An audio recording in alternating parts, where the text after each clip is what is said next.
back to the channel, or if you're new here, hello, I am Z, your fashion-loving bookworm, and today we're going to do our mid-year freak-out book tag. So I've never done this before, but let's get started. Okay, so I wrote all of those tags down.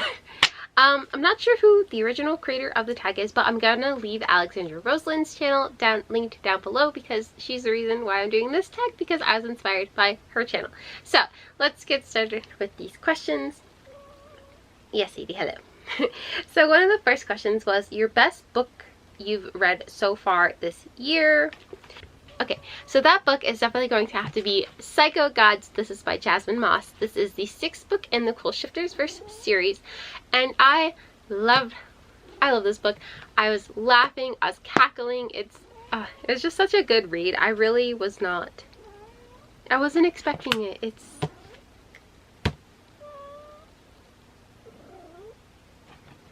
white shoes. Okay, it's white shoes. I love that. I love a good white shoes. I mean, I guess I'll read the back, but just be aware, I'm reading the back. No, not going to go into details, but it's the 6th book in the series, so it is spoiler-esque. So if you want to skip, I'll put the timestamp right here. Okay, so it says, are you ready for war? Are you ready for war? Fight for survival and the fate of the realms. I discovered my abilities, but that was just the beginning. Malum, Scorpius, and Orion are now fighting for me. Their power is mind-boggling, their carnage staggering. The High Court wants me to control them, but you can't leash monsters. Even with Sadie, Jinx, and John by my side, I'm struggling to survive. The war drums are beating and life-altering secrets are being revealed. It's time for combat. Let the battles begin. Even though it's a book about like war and things like that, there's a lot of like mental health and things like that going on in these books as well. It is an adult series, but there were still these so funny like cackling moments where I was just like cackling out loud. I love the series. It was so great. Hi. I loved it. It was so great. Best book of the year so far, without a doubt. So then the next question is your best sequel you've read so far. So my best sequel, I mean, I've only read 40 or so books so far, so I'm on goal for my 80, but I mean, some people read way more than that, but I'm trying not to be like, oh, why can't I read as fast as them? I'm just enjoying the journey. So for my best sequel of the year, it's definitely going to be That Time I Got Drunk and Needed a Love Potion at a Werewolf. This is by Kimberly Lemming. So this is the 2nd book in the Chronicles of Mead Mishap series, and it's like this super cutesy fantasy romance.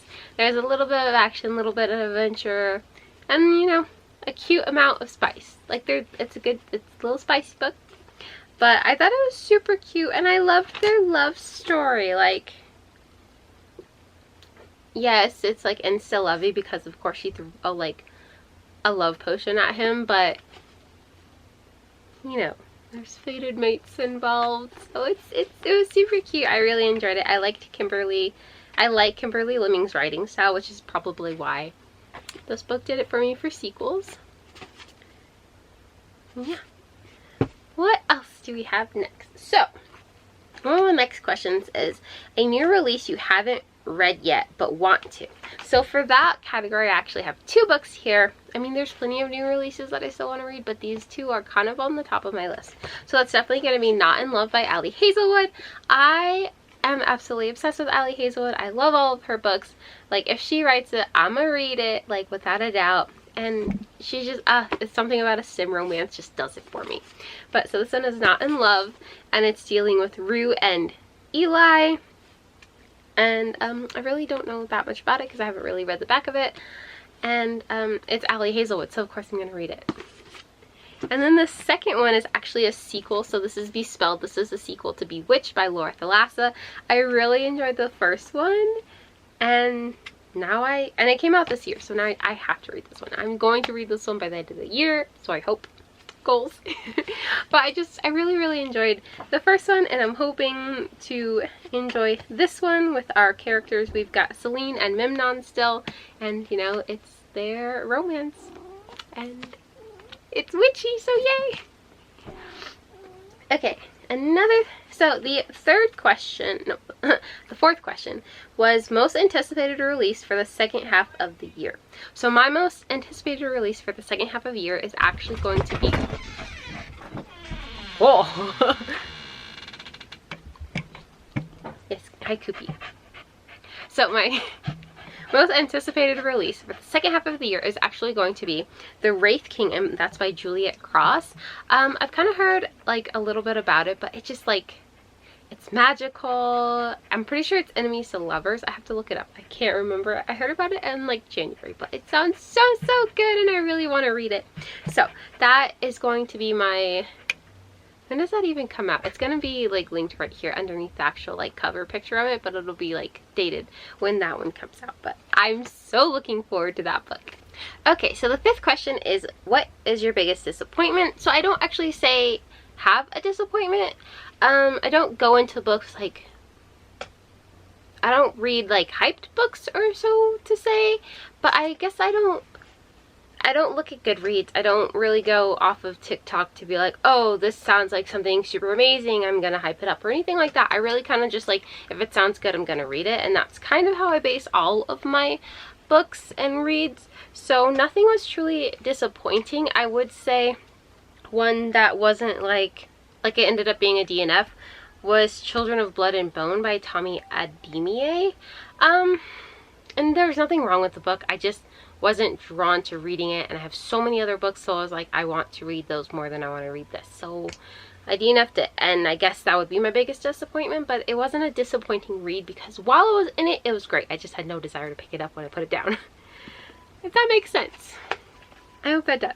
So for the sixth question, what was my biggest surprise of the year? I would definitely say the biggest surprise of the year was the Cruel Shifterverse series, and I mean the whole entire series, because I am obsessed.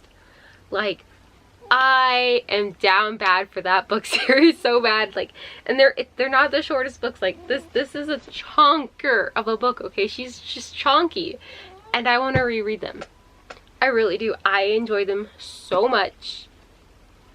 I want to start all over, but I have so many other books to read. I don't think I can right now, but that would definitely be like my biggest surprise, because I literally picked up that series just because of a quote on TikTok, and then I was hooked. So check it out if you haven't already. It was so good. Okay, then the seventh question is your new favorite author. So without a doubt, new favorite author of the year will definitely be Jasmine Moss, who is the author of The Cruel Shifterverse, and Kimberly Levin, because I really enjoyed her writing style with the Chronicles of Mead Mishaps, and then I read both of her novellas, which was like A Bump and Boo Hale and something else. I don't remember.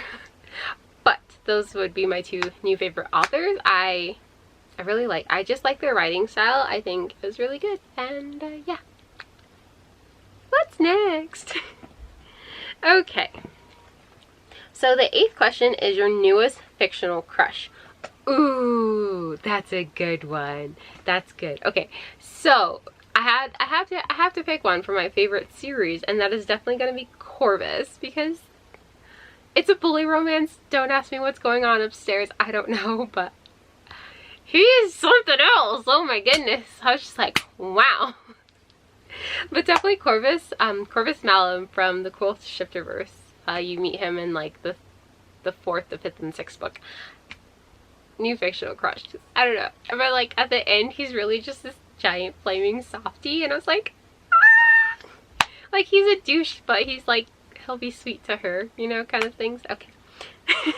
And then Eric Bloodsinger from The Ever King. Oh, the way he says love. Wow.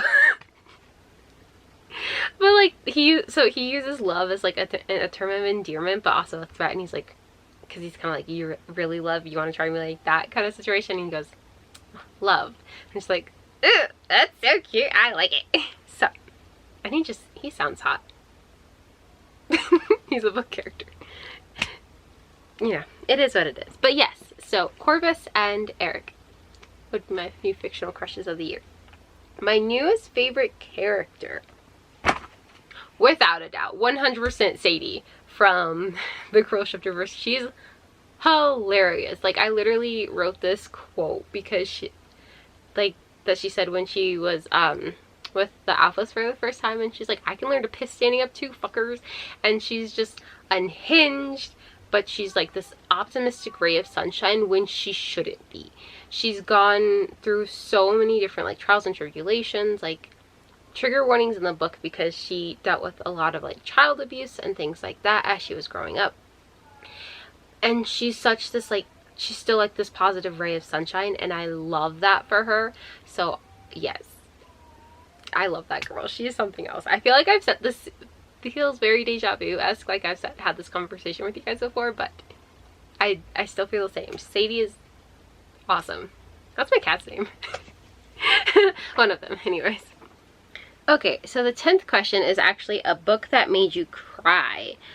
I actually don't have one. I'm not really like a crier in books. That really happens for me. I think I can honestly count, I don't read sad books either, so there's that. But like, a book that made me cry would have been last year, and that would have been God of Fury. Okay, I bawled like a freaking baby, and I was not expecting that. But I don't, for this year, I actually don't have one that's actually made me cry. So there's that answer for that question. On to the next one. A book that made you happy. I think when I read, like, if there's anything like fun happening, I'm automatically like happy in that moment. Like with the Cruel Shifterverse, anything like fun happening to them, I was happy for the characters. I'm kind of empathetic in that way, but if good things are happening to the characters, I'm automatically happy for them. So yes, anything I've read has generally made me happy. Am I simple? Probably. Okay, and then the 12th question. I think I did skip one where it was like, I don't know what it was, but I had no answer for that, so I definitely skipped it. But, so it says the 12th question is your favorite book to movie adaptation you've seen so far this year. Not a movie, but I read the Vampire Diaries. I mean, no, I didn't read the Vampire Diaries growing up, but I did watch the Vampire Diaries TV show. I'm just kidding. Not talking about that one. Okay, so I read Vampire Dormitory. That's what I was actually trying to go for. And I started watching that anime, and I really like it. So that would be the one for that. Because I'm an anime girly. It is what it is. I don't really watch a lot of movies. So I really want to know. The whole like Red, White, and Royal Blue, Daisy Jones and the Six, That Summer Turned Pretty. I haven't seen any of those. Don't yell at me in the comments below, okay? Please and thank you. But I haven't watched any of those, and I haven't read those books either. I have read White and Royal Blue. I'll get there one of these days. I'm just not there yet. But I haven't seen any movie adaptations. So Vampire Dormitory it is, because the anime is really good right now. So yay! That was a lot. Sorry. Okay, and then the 13th question is the most beautiful book you've bought this year. OMG, do I have the book for y'all. Right here. She's gorgeous. Like, look at this. So it's The Wren and the Holly Library, and this is by K.A. Lind. But like, so this is the cover. Look how beautiful she is. It's stunning. But like, the stenciled edges from top to bottom, like absolutely stupendous. But like, here's the real kicker. Are you ready? Are you ready? These are the end pages, and I mean, this isn't a special edition. I literally just picked this up at Barnes & Noble, okay? And this is what it looks like. This is the end paper. That is beautiful. Beautiful. But get this. The cover. Like, do you see that? Oh my gosh. It's absolutely beautiful. It's a library, like, the printed cover. I'm obsessed with it. I can't even wait to read this book. Just because it is so freaking pretty. I hope the writing is just as pretty on the inside. But that is probably definitely the most beautiful book I've bought this year. Like, I don't have words for it. It's gorgeous. Like, K.A. Lind really did that when it came to how her book was gonna look. It's beautiful. And like, look at the top part. This really drew me in. She broke the monster tree, and he'll make her pay. Is it giving enemies to lovers? I don't know. I'm ready for it. It's gorgeous. Okay, and last but certainly not least, when I find it. So, the 14th question for this would be, what books do you really need to read by the end of the year? So, Honestly, that's going to be my May 24 for 24. So if you've seen that video, you know exactly what I'm talking about. On that note, I've read one of those books out of the 40 that I've read this year. Whoops. So, by the end of the year, I'm really hoping to target those books. If I'm being 100% realistic, which trust me, we really don't do that much here, I would probably definitely say the books I truly want to read by the end of the year is going to be The Throne of the Fallen by Kerri Maniscalco, Dark Fae by Susan Peckham and Carolyn Valenti. I really want to get to Powerless and Legendborn, and of course Dawn of Onyx. I feel like that's more realistic than the whole entire 24 for 24. But those, I need the stack. I need to read this whole stack. Yes. Are you okay? Am I not giving you enough attention? Asasawi. Asasai. Okay. So, I really hope you guys enjoyed this video. If you did, like, comment, subscribe. Let me know in the comments down below what you're looking forward to reading. If you've done this video yourself, I'd love to watch it. So, just, you know, comment your videos down below. I really want to see them. Let's grow our community here. And thank you so much for being here. I truly appreciate it. So, I hope you have a great morning, afternoon, or evening, wherever you are. And as always, be bold, bright, and beautiful. But most importantly, be yourself. That's all I got. So, bye! Yeah, I never met someone like you. Oh, to your mama, she a blessing. There's nothing that I would undo.